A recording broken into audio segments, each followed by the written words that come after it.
औज़ुबिल्लाहिमिनश्शैतानिर्रजीम बिस्मिल्लाहिर्रहमानिर्रहीम अल्लाहुम्मा सल्लि अला सय्यिदिना व मौलाना मुहम्मदिन माअदिनिल जूदि वल करम व अला आलिहि व सहबिहि व बारिक वसल्लम। मोहतरम ख़वातीन व हज़रात, अस्सलामु अलैकुम। हज़रत साद बिन अबी वक़ास रज़ी अल्लाह ताला अन्हो बताते हैं कि जब वो मक्का मुकरमा में थे तो एक बार शदीद बीमार पड़ गए। आका सल्लल्लाहु अलैहि वसल्लम को जब उनकी तबीयत की नासाज़ी का इल्म हुआ तो आप सल्लल्लाहु अलैहि वसल्लम उनकी अयादत के लिए तशरीफ़ लाते हैं। तो हज़रत साद बिन अबी वक़ास आप सल्लल्लाहु अलैहि वसल्लम से अर्ज़ करते हैं कि या रसूलल्लाह सल्लल्लाहु अलैहि वसल्लम, मुझे लगता है कि मेरा आखिरी वक्त करीब आ गया है और मेरे पास बहुत सा माल है और बुरसा में मेरी एक बेटी ही है, तो क्या मैं 2/3 माल अल्लाह की राह में ख़र्च कर दूं और 1/3 की वसीयत कर दूं? आप सल्लल्लाहु अलैहि वसल्लम फरमाते हैं नहीं।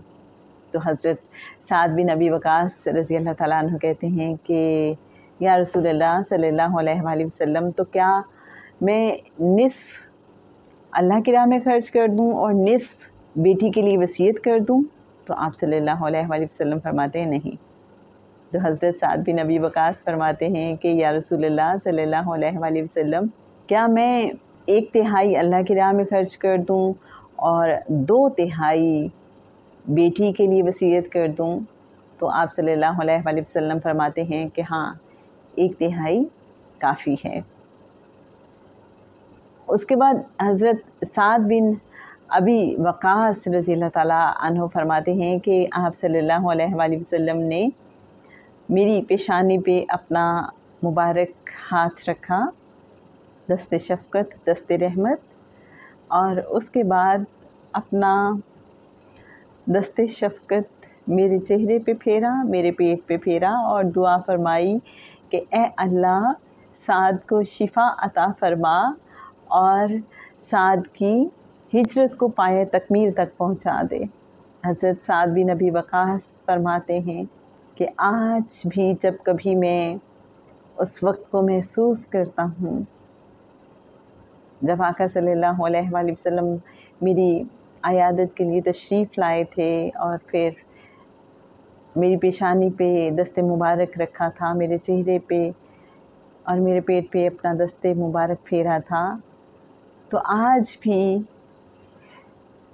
उस दस्ते मुबारक की ठंडक मुझे महसूस होती है।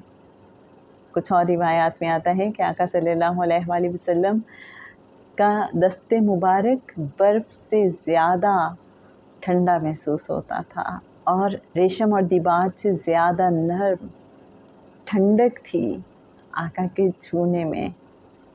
आप सोचें कि मक्का मुकरमा में आम तौर पे गर्म मौसम होता है, तो मैं तो ये भी इमेजिन कर रही थी कि उस गर्म मौसम में एक ठंडा हाथ आपको छुए तो कितना खूबसूरत एहसास होता है, और वो फिर दस्ते मुबारक हो करीमा का सल्लल्लाहु अलैहि वसल्लम का, तो करार वैसे ही आ जाता है। बीमार को शिफा तो फिर उस दस्ते मुबारक से ही मिल जाती है, उस लम्स से मिल जाती है, उस खुशबू से ही, उस ठंडक से ही अता हो जाती है। अल्लाहुम्मा सल्लि अला सय्यिदिना व मौलाना मुहम्मदिन माअदिनिल जूदि वल करम व अला आलिहि व सहबिहि व बारिक वसल्लम। अस्सलामु अलैकुम व रहमतुल्लाहि व बरकातुहू।